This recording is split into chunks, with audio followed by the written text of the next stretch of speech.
her oncologist told her that diet didn't matter. The diet wasn't related to, this particular type of cancer. She could eat whatever she wanted to. But nonetheless, she decided to come in rather than go through chemotherapy and underwent fasting. And we did 3 weeks of fasting, during which time you could literally feel these tumors disappearing. She had her follow-up CT scan, and at a year, we submitted this case report.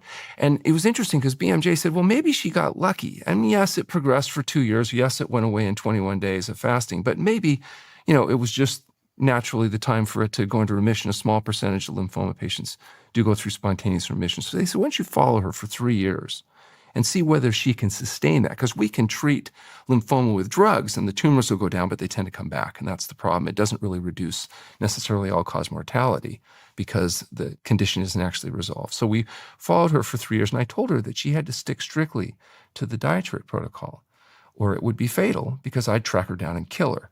And she did stick to the diet. And at 3 years, we have CT evidence that she was cancer-free. And we submitted that to BMJ. And interestingly enough, at first they rejected the follow-up that they invited.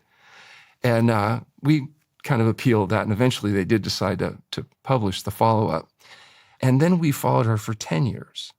And she continues to be cancer-free. And she continues to follow a whole plant food, SOS-free diet. We went public with her story. She told some podcasts about what her experience was. And so we got a lot of lymphoma patients coming to True North Health. And now we've published a case series, which is a series of lymphoma patients, including one particular gentleman that was even more progressive. It was the stage 4. It had already metastasized into the bones. He had failed chemotherapy. He also did well.